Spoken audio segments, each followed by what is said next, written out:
आज हम करेंगे पाठ 2 बचपन के शब्दार्थ। तो शब्दार्थ में हमारा जो पहला शब्द है वो है मन भावनी। मन भावनी का अर्थ है मन को भाने वाली। उसके बाद है शताब्दी। शताब्दी का क्या अर्थ होता है? 100 वर्षों की अवधि। 100 वर्षों की अवधि। उसके बाद है दशक। अब आपको ये याद रखना है, शताब्दी है 100 वर्षों की अवधि और दशक क्या है? जैसे कि दशक है 10 वर्षों की अवधि। अवधि क्या होता है? समय, जिसको आप अंग्रेजी में ड्यूरेशन बोलते हो। उसके बाद आ गया छुटपन। छुटपन का क्या अर्थ है? बचपन। कमतर। कमतर ज्यादा छोटा। कई बार हम बोलते हैं ना कि किसी को कमतर मत आंको। कमतर का मतलब है ज्यादा छोटा।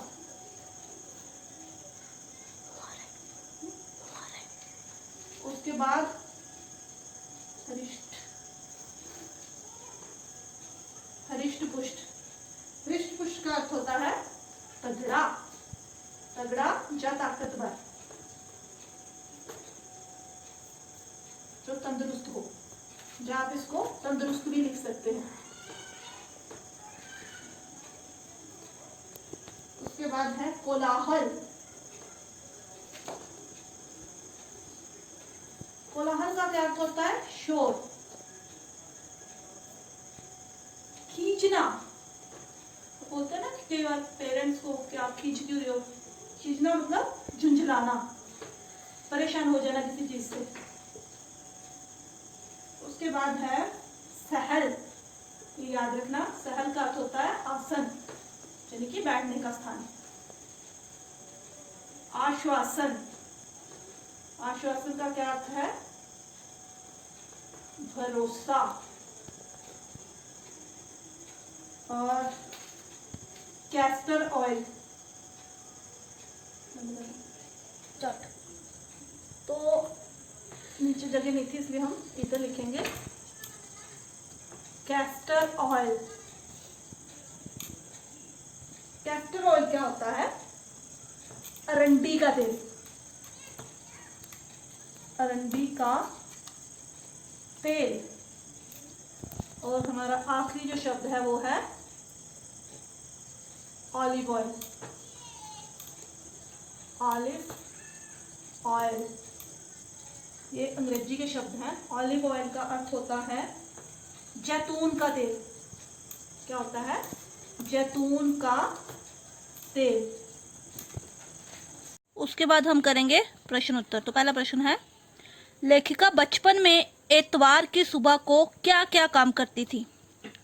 तो हमने जैसे कि पाठ में पढ़ा ही है, बचपन में एतवार की सुबह लेखिका अपने मोजे धोती थी, फिर जूतों पर पॉलिश करके उसे कपड़े या ब्रश से रगड़कर चमकाती थी। प्रश्न नंबर 2 है, तुम्हें बताऊंगी कि हमारे समय और तुम्हारे समय में कितनी दूरी हो चुकी है। इस प्रश्न का हमने आशय स्पष्ट करना है। उत्तर है इसका, लेखिका के अनुसार आज और कल के समय में जो दूरी है वो इस प्रकार है। पहला है, उस समय मनोरंजन का साधन ग्रामोफोन था, परंतु आज उसका स्थान रेडियो और टेलीविजन ने ले लिया है। पहले बच्चे कुल्फी खाना पसंद किया करते थे, परंतु आज उसकी जगह आइसक्रीम ने ले ली है। उस समय खाने में केवल कचौड़ी समोसे होते थे, आज उनकी जगह पेटीज ने ले ली है। शहतूत, फालसे और खसखस के शरबत का स्थान आजकल पेप्सी और कोक ने ले लिया है। अगला प्रश्न है, पाठ से पता करके लिखो कि लेखिका को चश्मा क्यों लगाना पड़ा। चश्मा लगाने पर उनके चचेरे भाई उन्हें क्या कहकर चिढ़ाते थे? तो इसका उत्तर है, रात में टेबल लैंप के सामने बैठकर पढ़ने के कारण लेखिका की नज़र कमजोर हो गई थी, इस वजह से उन्हें चश्मा लगाना पड़ा। उनके चचेरे भाई चश्मा लगाने पर उन्हें छेड़ते हुए कहते थे, देखिए वही जो हमने पाठ में पढ़ा था वही वाली तुक आ गई है।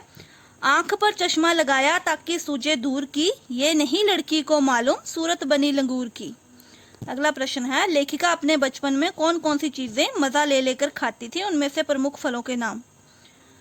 लेखिका बचपन में वो हमेशा रात में खाने के बाद अपने बिस्तर में आराम से मजे लेते हुए खाती थी।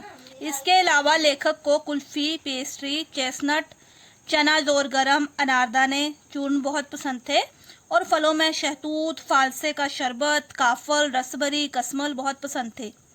अगला प्रश्न है, लेखिका के बचपन में ग्रामोफोन, घुड़सवारी, शोरूम में शिमला, कालका ट्रेन का मॉडल और हवाई जहाज का की आवाजें ही आश्चर्यजनक आधुनिक चीजें थी। आज क्या क्या आश्चर्यजनक आधुनिक चीजें तुम्हें आकर्षित करती है, उनके नाम लिखो। तो आपने अपने बचपन की जो भी आपको चीजें पसंद है वो लिख देनी है। जैसे इसमें मैंने लिखा है कि आज के समय की आधुनिक चीजें जैसे metro train, mobile phone, computer, television, internet, robot car, motor car, bike आदि हमें आकर्षित करते हैं। अपने बचपन की किसी मनमोहक घटना को याद करके विस्तार से लिखो। यहाँ पर आपने जो है अपने बचपन की कोई घटना जो है उसको याद करके लिखनी है। मैंने यहाँ पर एक घटना लिखी है। अगर आपको अपने बचपन की कोई घटना याद नहीं है, नहीं लिखना चाहते, तो आप ये लिख सकते हो। उसके बाद भाषा की बात में हमें कुछ क्रियाएं जो हैं वो ढूंढ कर लिखने के लिए बोला गया है।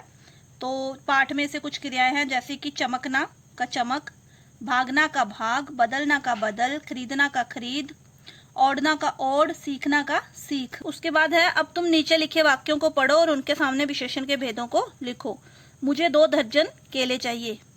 इसमें कौन सा विशेषण है? निश्चित संख्यावाचक विशेषण, क्योंकि यहाँ पर 2 दर्जन जो है संख्या दी हुई है। 2 किलो अनाज दे दो, ये भी वही है। 2 किलो, इसमें भी संख्या दी हुई है, इसलिए निश्चित है, ये निश्चित संख्यावाचक विशेषण। कुछ बच्चे आ रहे हैं, अब इसमें देखो संख्या नहीं है, कुछ बच्चे आ रहे हैं, अनिश्चित संख्यावाचक विशेषण। सभी लोग हंस रहे थे, सभी लोग बोला गया है कि सभी लोग हंस रहे थे, मतलब कोई भी निश्चित नहीं है। तुम्हारा नाम बहुत सुंदर है, सार्वनामिक गुणवाचक विशेषण। तो ये इसमें तुम्हारा नाम जो है वो सार्वनामिक है, सुंदर उसकी विशेषता है, तो ये बन गया सार्वनामिक गुणवाचक विशेषण। तो आज की जो वीडियो है इसमें हम इतना ही करेंगे। इसका ही बुक का व्यास जो था वो इसका इतना ही था। उसके बाद हम अगला पाठ पढ़ेंगे, वो हम अगली वीडियो में पढ़ेंगे। तो देखने के लिए धन्यवाद। अगर वीडियो आपको पसंद आई हो तो लाइक, सब्सक्राइब एंड शेयर करें।